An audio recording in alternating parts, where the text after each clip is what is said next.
sa isipan mo at pinasag mo pinagkukunan natin ng pagkain. Magsalita ka!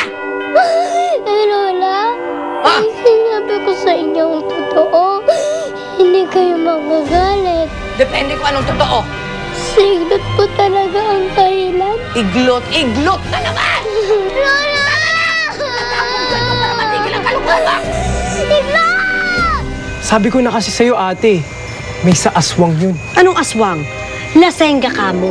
Ay nako, magsusumbong talaga ako sa DSWD. Nasaan kaya yung magulang ni Ning? Bakit kasing lola niya yung nag-aalaga sa kanya? Ma'am, buti hindi kayo napapagod sa kakawang gawa. Iniisip ko na lang, Aldo, sa bawat batang tinutulungan ko, meron nang tumutulong sa anak ko. Kung nasa man siya naroon. Ano kung may masamang mangyari sa kanya?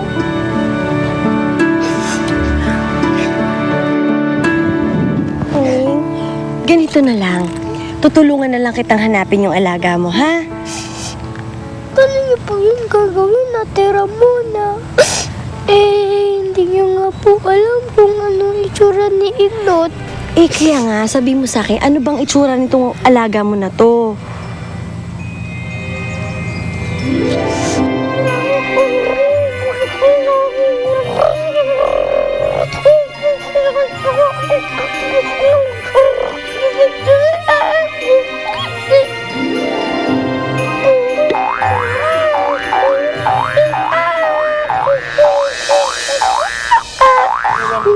Bali na lang po, tira muna.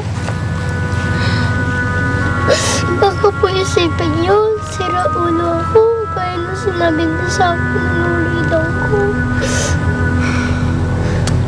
Nasaan ba kasi yung nanay mo? Bakit lola idang mo nag-aalaga sa'yo?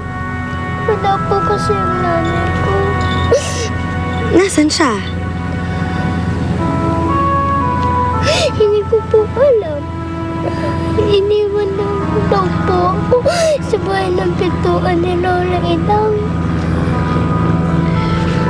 Ibig sabihin, hindi mo tunay na lola si Lola Idang. Hindi po. Apo lang po niya. Kaya gano'n na lang kapag malupitan ka niya. Ning, umamin ka sa akin. Siya may kagagawa niyang pasamo na yan, no? Wala po talaga. Masungit lang po talaga ang lola ko. Pero mabait po siya.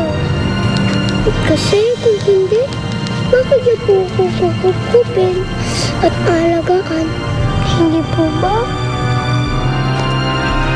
Baka naman natatakot ka lang magsumbong sa akin.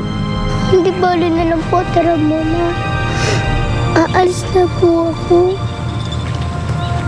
Kailangan ko na pumanap ang alaga ko. Siguro hinahanap niya na po ako.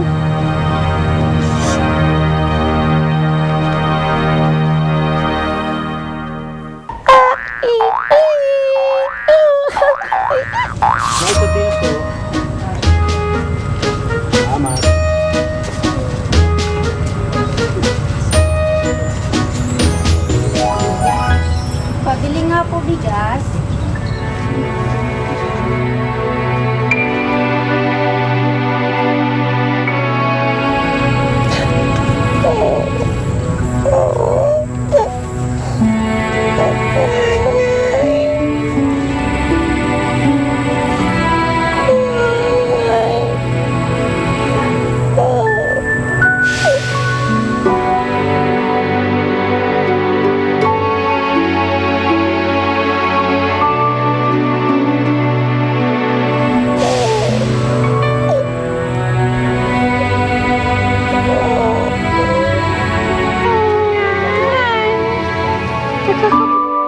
Ito po.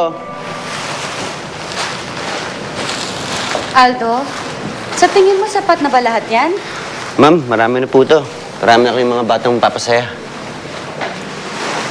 Sa totoo lang, ako yung magiging masaya dahil marami akong matutulungan. Ma'am, akala ko ba masaya kayo? Naalala ko lang yung anak ko.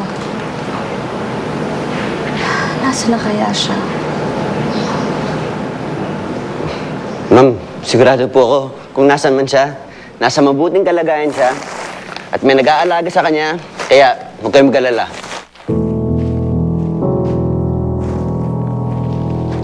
Paano mo naman nalaman yun? Paano ka nakakasiguro? Ho? Aldo, may alam ka ba tungkol sa kinaroroonan ng anak ko?